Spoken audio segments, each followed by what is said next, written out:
Hello, fellow creators. Thanks for joining to another Creators Live interview session. I'm Sona from Uteach, and today we are going to speak about a very nice topic, which is designing an online course that actually sells. Like we're going to go into main stage from like planning it to presenting it to your online learners. And today I'm joined by a very nice guest, Mariana Peña from Mexico, who is an instructional designer who has 15 years plus of experience in online course design and who is going to help us dive deeper into creating an online course and designing an online course.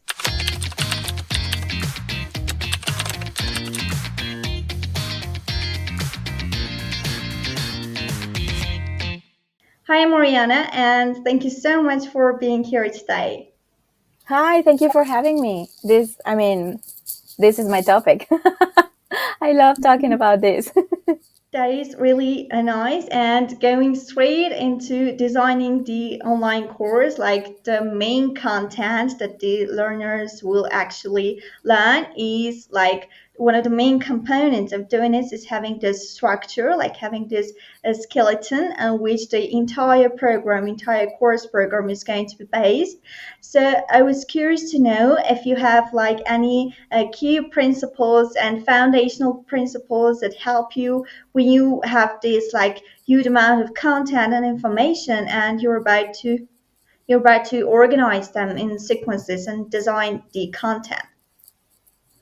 Yeah, so of course, the answer for this question is going to vary depending on the industry that you're in. I'm just going to start from there. So, I'm an instructional designer, and my main focus is curriculum design because there are many components to an online course. I focus primarily on curriculum and the learning experience inside the course. That being said, I know from experience that depending on the industry that you are in, the course creation process is going to look different. So to give you a little bit of context of where my answers are going to come from, I work primarily with course creators that have either a massive following on YouTube, and they are now converting that following or that audience or that community that they have built into a paid community through education products. Or I have the other section where I work with online coaches or service providers and consultants, and they are now transferring their expertise that they acquired via one-on-one working with clients to group settings. So that means that my answers don't come from creating courses for corporate, for example, or for larger education companies. That's not where I'm based on. So when we are creating a course and you are a course creator that you want to sell on YouTube or you want to sell via social media or your website, when we start creating a course, the first thing that people think about is the content. Like you said, like, where do I start? I have so many ideas. I have all of these things that I've created. Can I put them and structure them into a course? However, that's not the best place to start. The best place to start is thinking about the actual outcome of your course. Now, if you are a course creator and you are following education online, you might have heard things like, think about the transformation that your learners are going to have. Like, think about the powerful outcome that your clients are going to get, the life-changing experience. And that's great, but that's more for a copy mindset. What I want you to think about is actions. And to put it simply, think about the 3 specific actions that your clients or learners are going to be able to take once they have finished your course. And I don't only want you to think about the 3 actions that they will be able to take confidently, I also want you to think the 3 actions that they won't be able to take. They won't be able to make these choices, but they will be able to make these choices after starting my course. And I am starting from this point always because that grounds you into concrete thinking. When we think about learning in terms of pure content, it can get very complicated very fast. But if we think Yeah. about actions that people can take after they completed your course, then it forces you as a course creator to be very factual. And we want to be based on these concrete steps if we want to create a course that actually sells. Because Yeah. otherwise, you're going to get confused when it comes to content creation.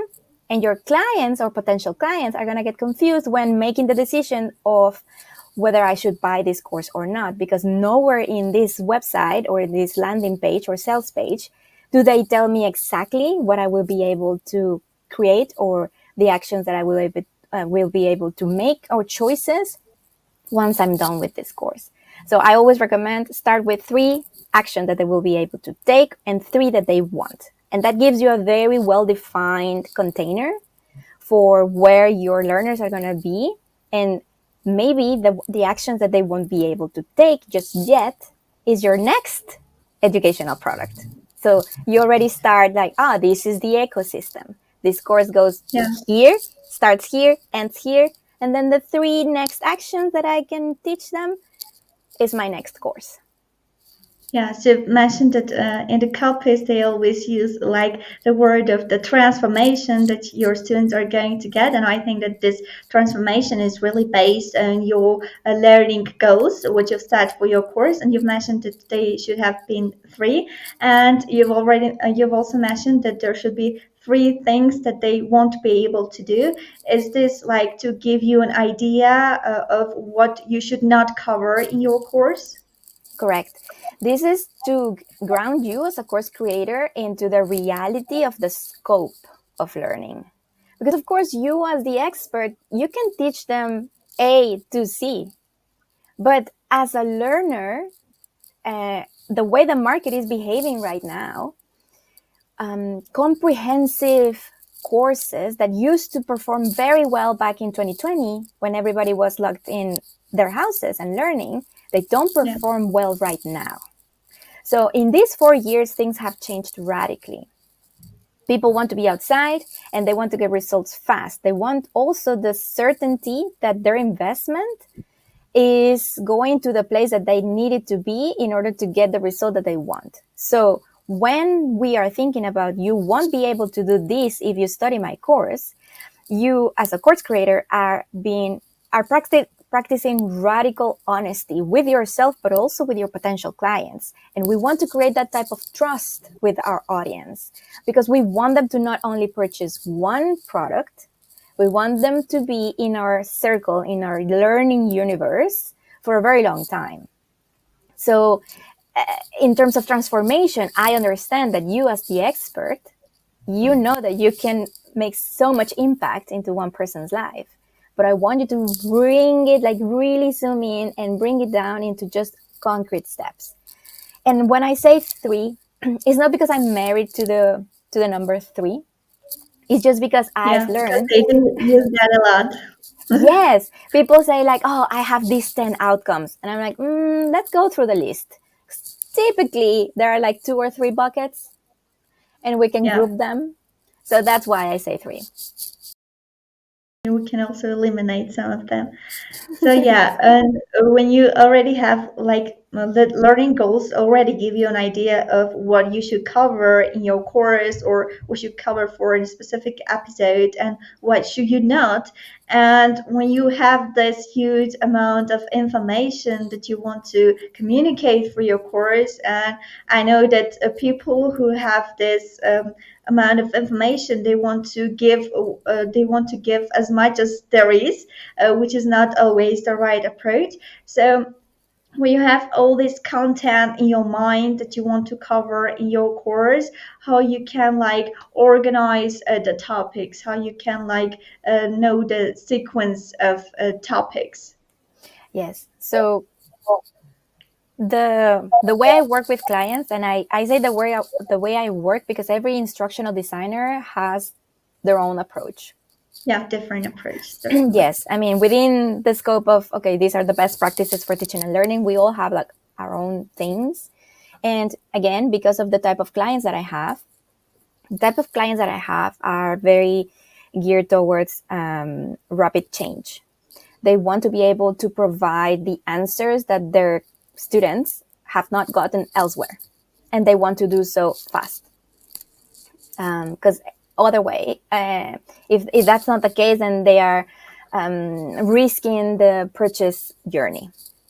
So that being said, when we have the outcomes and they are super clear, what we do is now, what are the skills and the competences hidden behind these outcomes? Because if you think about the outcomes as in statements, right? What we Yeah. do then is we read the statement and we dissect it, and we think, what are the skills that are necessary in order to achieve this level of performance? When we are thinking about online courses, especially on demand online courses, which is like the golden passive income that everybody Yeah. wants to hit, Evergreen courses. evergreen courses, we want to be thinking about skills and competences, because the outcome doesn't have to do with information. It has to do with the level of performance. Everybody that's going to buy your course is going to buy it with a desire of improving their level of performance at a certain skill so that they can get something else. For example, you can sell the desire of, you're going to increase your sales monthly if you buy my course. That's perfect. How do I get them there? We look at the outcomes. And for the first outcome, you have a statement. We dissect the statement and we see what type of skills do they need in order to create an inbound system of potential leads. Okay, they will have to create an automated system for them to create content that sells. They will also have to work on their confidence, because even when they are not feeling great, they have to show up and keep selling. So let's say we have these two things that we have to develop. Now that we know that we have these two things for this first objective of the course, now we can think about the structure. Only then can we go into the fun part of, oh, what are the modules and what are the lessons and the worksheets and stuff. But before that, then you're just creating things because you want to put them inside the course. So in short, the way that I do content creation for your course, so the curriculum itself, it has to be intrinsically related to the skills that your learners have to develop in order to achieve the outcome that you told them they would achieve. And that way, when you are going through this list of skills that they need to develop, you can know now for certain, in order for them to gain confidence to sell every day, they would have to know how to A, B, and C. And we're going to practice that in the course. Well, then you have your first module.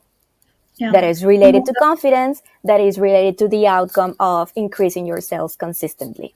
Yeah, it also comes when you do like the learner research, when you're like researching the background of your learners, like they already know this kind of information and they need to learn more about this topic.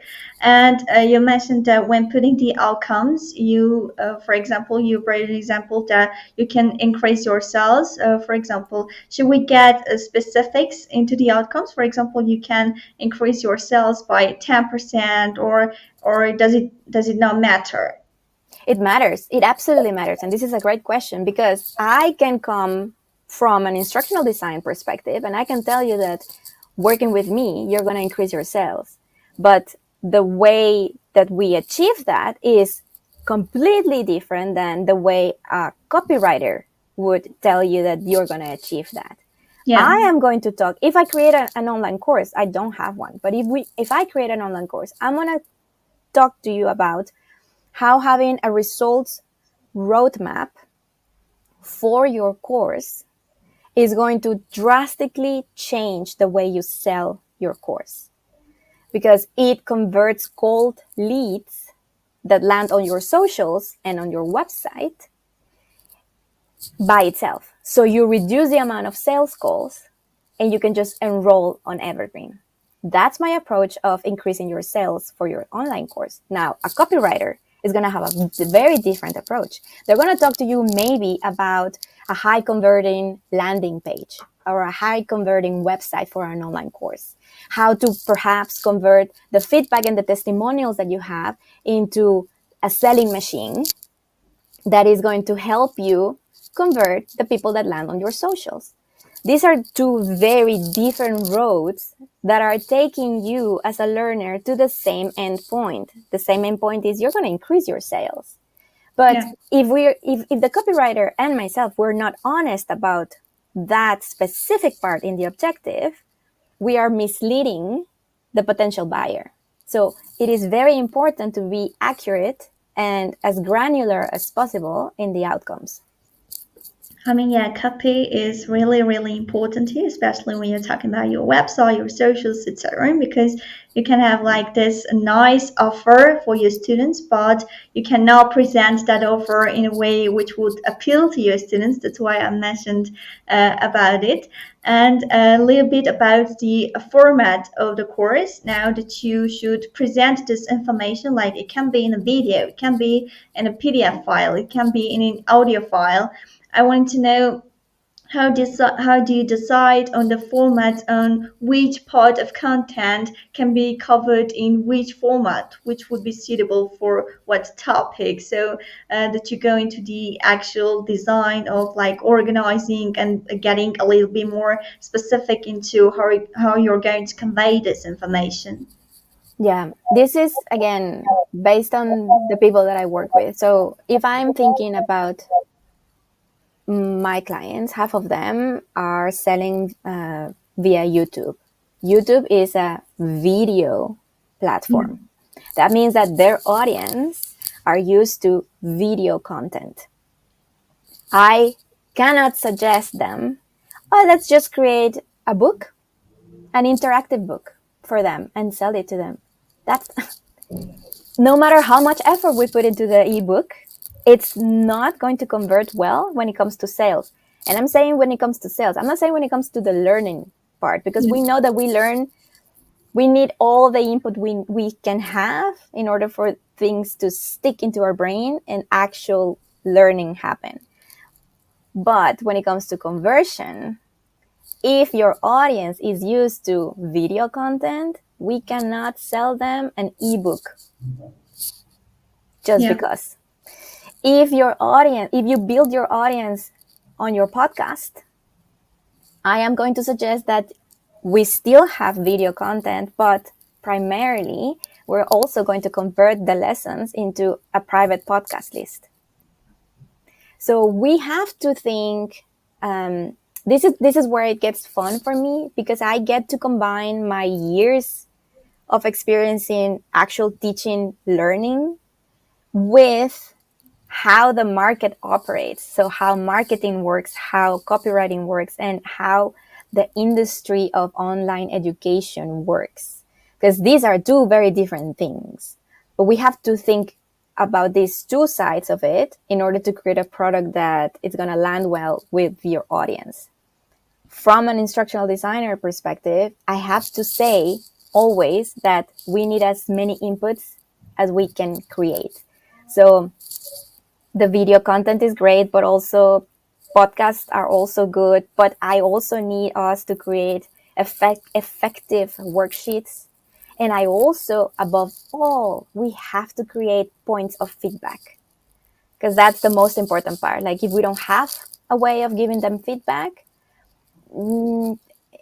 actual transformation is not really there. And we know this from many, many years of research in education. So the ways we deliver the content, if we're speaking about online courses, it's gonna depend primarily on your type of audience. But no matter what you choose to deliver your content, we have to build in self-assessment ways for them to get a view of, am I doing well or not, or direct feedback. yeah. So I know that it depends largely on the learner's preferences. So if I know my learners learn better with a video format, I should of course record my course.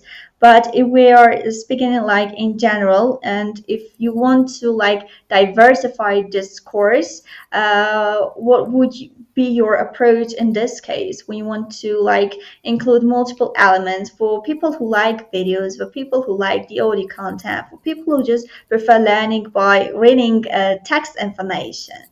Yeah. So, well, we know that learning styles are a myth, right? Like it's not like Yeah. you're a visual learner or so. Yeah. The people do have this idea that, oh, I prefer this or I prefer that. So the basics that we have to cover is if you can and are able to record video content, we're going to start there. Just because video content creates trust. Yeah. Of course. When we're recording video content, however, we're going to look into the learning experience. So we're going to keep minimal slides to not distract them. We're going to choose either you're speaking to the camera or they're reading the slides. So we go through that too. But I also recommend that just extract that audio, put it in the private podcast, and now we're going to create intimacy. Because the video creates trust and the private podcast creates intimacy. It's just it's another voice in your head, quite Yeah. literally. So this combination of these two is what has been working best for most of my clients. And some of them prefer to just do audio, and I'm like, let's if you're gonna sit already to record the audio, just click on the video. Yeah. Because it's not about you, it's about your learner. That's what people forget. A lot of course creators tend to think, oh, nobody visits the curriculum either way, so I'm just gonna open live coaching calls. And I'm like, where did you get that? Is it because you don't like to visit portals? Because let me remind you, this course is not for you. This course is for your learners. So that combination of trust via the video and intimacy with the podcast, and then the written part is where what we use for tracking your milestones. So because that's what the metacognition comes in, like the reflection part of how well am I doing, am I actually learning and implementing. And I really prefer old school, because we know that the process of like the brain through synthesizing and then the actual action of writing things down, it helps you anchor what you're learning. So the self-assessment points or the checking points or the feedback tools are connected to some type of writing. So yeah, it also largely depends on your learners' preferences and how they want to access that information. And I also know that there are different approaches when it comes to like creating these milestones, which are going to be included in your outline. For example, let's say when you're creating an how-to type of course, for example, how to get more views on TikTok, you would like simply outline the main steps that would go into your guide and have those steps as like the main points of your outline. I wanted to know what approach do you take when it comes to outlining and structuring the topics? For the milestones, Yeah, to for have the like the outline and to present that to the students so they can see it. so we create a roadmap, a results roadmap, and that results roadmap, you have to, well, you don't have to, but what we do is you Mhm. think, okay, I'm going to be working with these people 3 months. Let's say it's 3 months. It's which is in terms of YouTube a long course. Um, if you have 90 days with those people, with your clients, we need to think that there's only about, if it's 90 days, I would say the first week or two, you have to prove yourself as a course creator that your course actually delivers. And this is where a lot of course creators go wrong. Um, And how and do I'm, you do it? exactly. So we create sprints. So if you have an overall idea of, oh, these are the three main outcomes of the program, we have to get very savvy, and extract from those three one where we can create a sprint. A sprint is a quick win, is to give the client the feeling and the reassurance that the money that they spent on you was well spent. And if we don't do that, we're gonna lose the high motivation that they had when they signed up. You know that motivation is a Yeah. once we lose that motivation, it's a matter of a miracle to recover it. So we have to ride the motivation wave and give them quick wins, one, at least one. In the first week, first 2 weeks, if you have a 3-month course, and you are proving yourself as a course creator that you actually know your stuff and you actually are going to help them achieve what you told them on the sales page. Yeah, this creates this sense of achievement because, for example, if I'm watching like a huge course and I can't really feel that I got something from that course, I may get bored and never get to finish that course anyways.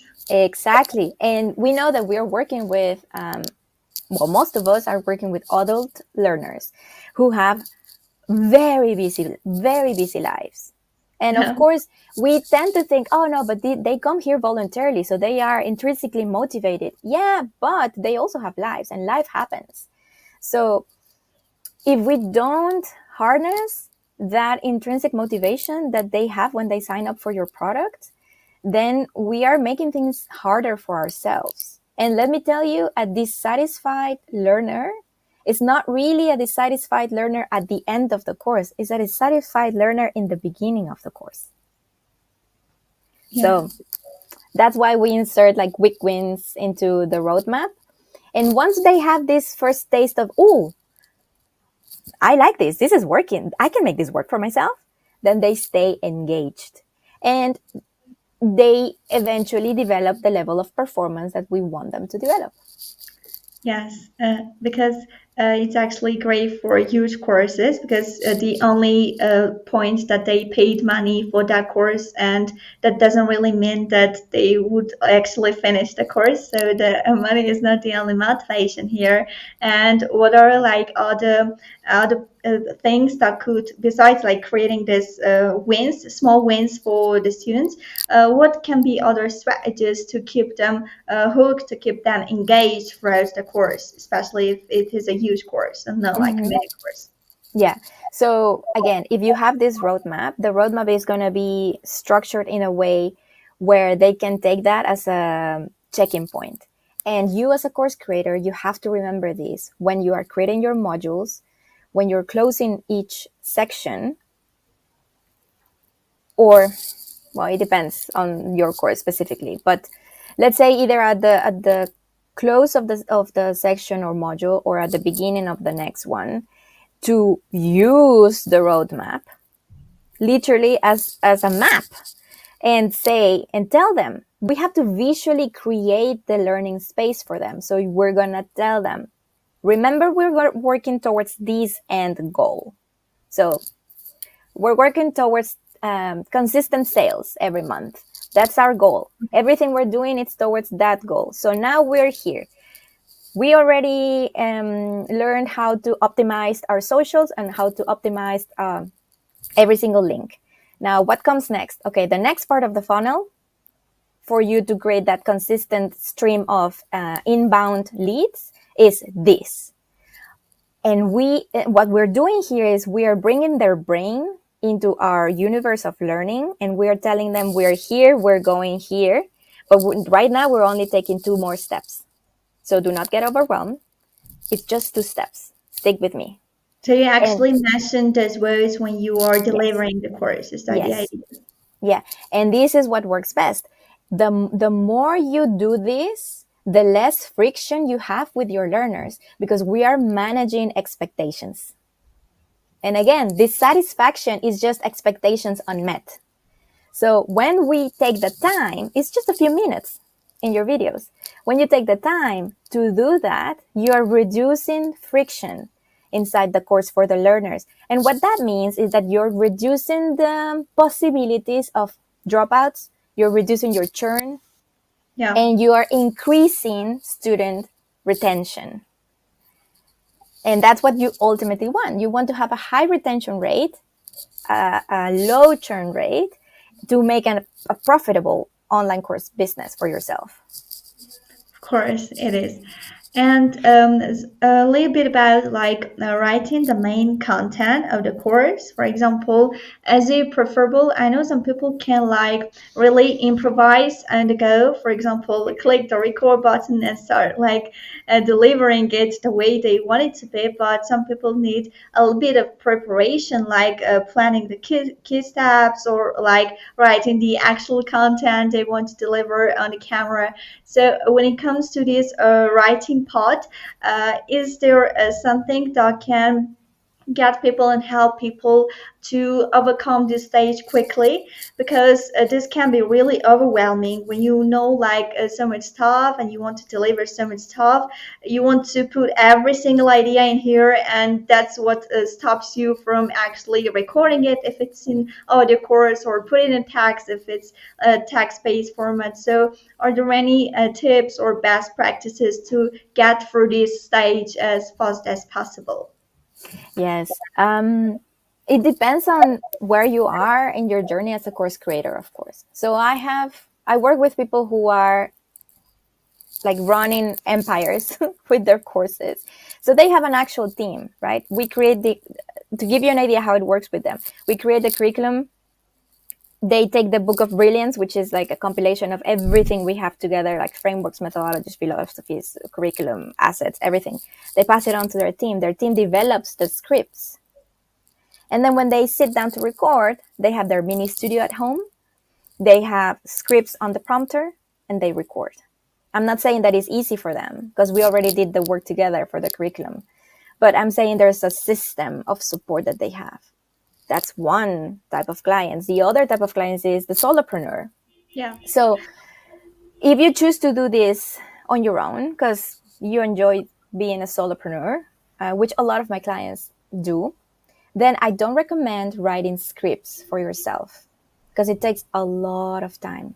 And the problem is not so much the energy that you have to put into or the time that you have to put into, is the way writing for yourself works. People tend to get caught up into censoring themselves, and they spend a lot of time editing the script itself. So that adds time into the production of the actual course.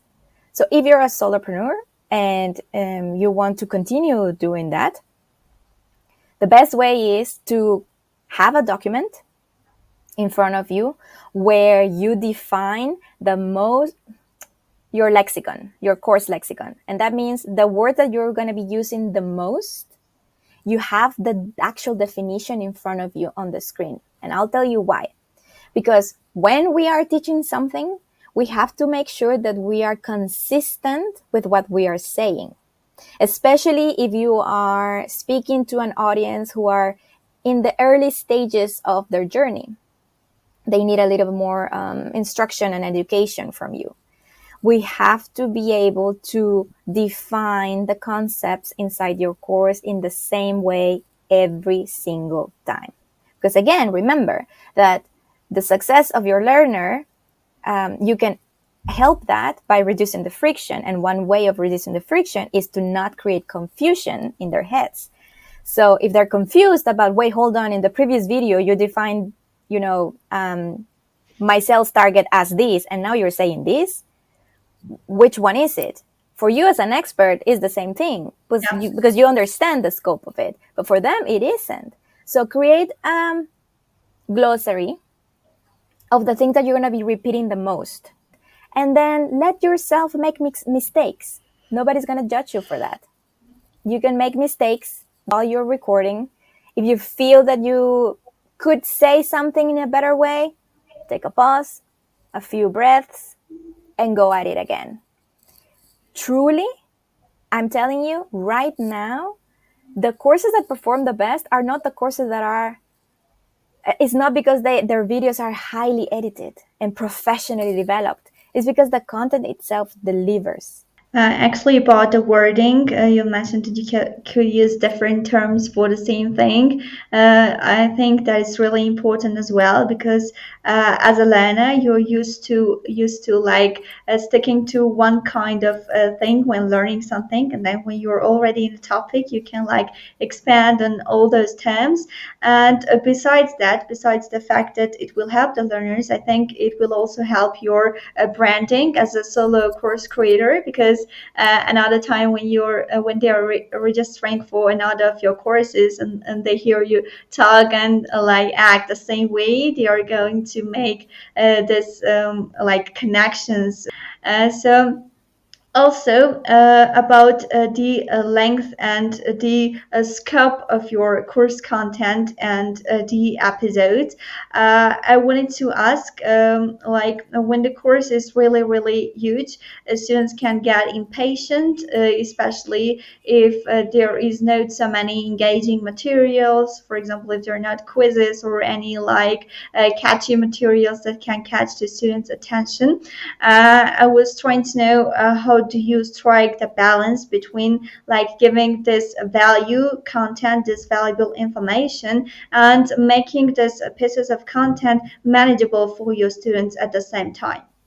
This is a very good question because it's going to depend again on your industry and the audience that you have and what they are used to buying from you. As a general rule, I don't recommend to create comprehensive, extensive courses anymore. I don't think they perform well in today's market. I think if you have the capacity of create that comprehensive journey for them, there's no risk in chop it down into two or three things because that gives you an ecosystem. You can test the waters with the first part of the course. You can bundle them up if you want to sell them together, but you can also give them autonomy as buyers to decide, well, you know what? If this course, let's say this course is about creating my own website. Okay. Okay. Let's say the course is about creating my own website. I already created my previous two websites. I already am familiar with this platform. I don't really need the first part of this comprehensive journey, but I'm very interested in learning about the latest updates. When it comes to the actual length of the video lessons or the lessons, keep it under 10 minutes. Okay. If you have a concept that you cannot explain in under 10 minutes, we have to first make sure that you have a definition for that concept. So people, again, have very busy lives. And I'm not saying that they multitask because when it comes to learning, you cannot really multitask and learn at the same time, but they do have very busy lives. So if we help them to create just small capsules of learning, it's going to increase the motivation on them. Like, oh, I already finished another one. Well, let's go for another one. I mean, Yeah. think about how we binge content on TV. You start with one episode and all of a sudden I'm like, what? Is this season 2 already? It's the TV same thing. shows. It's the same thing. Yeah, sometimes when you cannot sacrifice the value and the quality of your content and you cannot like really chunk it into more manageable pieces, like you have to keep that specific episode a little bit longer. And I'm not saying that we should make a rule of thumb for all the episodes and stick to the same length, because on the other hand, the students and the people's attention gets decreases every like 2 minutes. There is some kind of statistics about that. So if we have to have like this episode, which is about 10 minutes or a little bit longer, what strategies can we employ to keep their attention, to keep them into learning and not like create any distractions? If you have to keep a lesson that is longer than 10 minutes, then think of creating a check-in point in the middle. So, as if you were wrapping up, but it's just a bridge between the first part of the lesson and the second part of the lesson. Because people need help anchoring what they are receiving, because they are just, it's a fire hose of information. and Yeah. the brain needs time to process that. So give Yeah. them that time. And if you want to give them that time on camera with you, that's perfectly fine, but you have to guide them through that.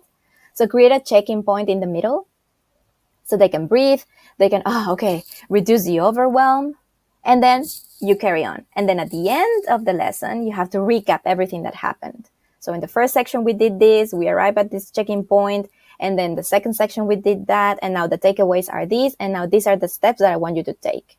If you do that, you're going to help them feel a little bit less overwhelmed, but you're primarily going to help their brains process what they just learned. Yeah, that's excellent. And after you have this structure and your content ready, and it's also important how you present this actually to your students when your course is actually ready, and you're about to launch it, and your students are about to watch it. The marketing piece is important here, and how you present these materials, how you present your offer and your website and your socials and everywhere. And for this point, I think the course title has really a lot to say, because when I'm, for example, browsing several courses on the same topic, title can say a lot on whether I should click on that course to learn a little bit more and consider getting it or not. So what is your feel about the title, and are there any ways to make the title catchy? Well, there's a lot of debate on this topic. And since the rise of AI is even more polarizing, personally, to be honest with you, what I've noticed is that the title only matters to the course creator. That if we really want to talk about titles, my recommendation is think about a very catchy header. So here what we want to convey is the feeling that they're going to get by the end of the course, not the course content necessarily. But then you have a subheader, and then the subheader has to do with the transformation itself. Yeah. um, because, well, I mean, again, we're trying to make sales, right? So if you have an amazing course but it doesn't, people don't click on it, then it doesn't matter that you have an amazing course. So create a catchy title, and then the subtitle is what maybe includes the most powerful outcome. I also would suggest people that if they want to use AI, they do so for the workshopping of the idea, for the ideation part of it, but not the end result itself. Because remember that AI is giving you a result, and it's also giving other hundreds of people the same result. For most of the part, when you're not giving any specific prompts, you get the outcome with the same wording, and there are words that AI uses most of the time that we already know by heart. So as students, even if we read those titles, which may sound catchy from the point of view of an AI, it is Yeah. like too obvious that it was generated and not a little bit of an effort was put into that. So yeah, If if I read another unlock or yeah, unleash title, I'm like, I'm checking out. power, elevate, skyrocket. Skyrocket. Oh, yes, it loves skyrocket. Everything is going to skyrocket. See, from the point of view of a copywriter, I can say that it's more important to like consider the wording that your students use, consider the language that your students use, and use like words and language that would resonate with your learners, that would make them click on your title actually. Yes. And a little bit about the description. Does description matter? What do you mean by description? Like the course description, I mean. Mm, yes, it does. It does matter. I would base my description on the outcomes that you already outlined. Yeah, and what else would you like include in the description part? Is it only about the outcomes, or is it like presenting your mission, or is it presenting what your course is about? Like what key components would you use there? Um, so when it comes to description, it depends on how much space do you have to sell, because it's gonna look different if you're selling via an Instagram post or a reel, or a full sales page or just a landing page because it's part of a tripwire. But I would say that the, the the rule of thumb would be the less space you have to convey your message or to articulate the description of your course, the more focus you have to be on your buyers, so on the clients and potential learners.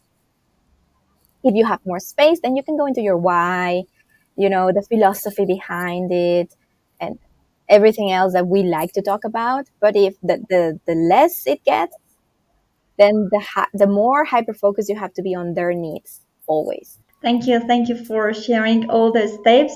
And to finally bring this to a close, it is traditional for our interview sessions for the guests to give their final words and best advice to the listeners, to us, to the aspiring course creators. And what would be your piece of advice as an instructional designer to people who are solo creators and to people who are designing their courses themselves? I would give two if I can. Okay, perfect. Okay, so then this is for my solopreneurs people. The first one is remember that you are creating a course that is for other people, not for yourself. That means that you know a lot about this particular subject. They don't. Keep that in mind. You have to break things down into a lot of things, a lot of concrete steps. And the second thing that impacts that is if you don't like to learn via video, that doesn't really matter. They might do. So keep that in mind. If you're creating a course, you're not creating the course for yourself. You're creating a course for different people, different types of learners. The second thing that I think is the most important part is do not be afraid to create a course even when you feel that the market is saturated. Okay. Because just look around in the offline world. Imagine if institutions, schools, universities would think, oh, I'm not going to open this school anymore because there are so many hundreds of other schools. Nobody Yeah. has ever said that, ever. Education and food will never be out of business. So do not get that feeling, which is not factual, it's just a feeling. Do not get that feeling of, oh, there's so many of these already. Why would anyone care about what I have to say? Let me tell you, people care about what you have to say. The Yeah. more authentic you are as a course creator, the more you insert your lived experiences and your belief system, the faster you're going to find the people that care about what you have to say. So don't get discouraged about this false idea of everything has been said already, because it hasn't. You can still Just you create need something to, that is successful. yeah, you just need to find your unique approach and your way of doing that and bring your own experience and your background to doing that. Even if it has been done before, it is you who is doing that from your own perspective. So that's what matters here. Yes. So thank you, Mariana, for sharing all this with us, and thank you everyone for listening to our another interview session. And if you have any questions, if you have any comments, you can leave them down in the comment section, and our team will get back to you to answer all of your questions regarding course design. And not only, as always, the resources to this episode will be left in the description box, so you can access them clicking on the links. And we'll see you in the next episode of Creators Live. Thank you and bye.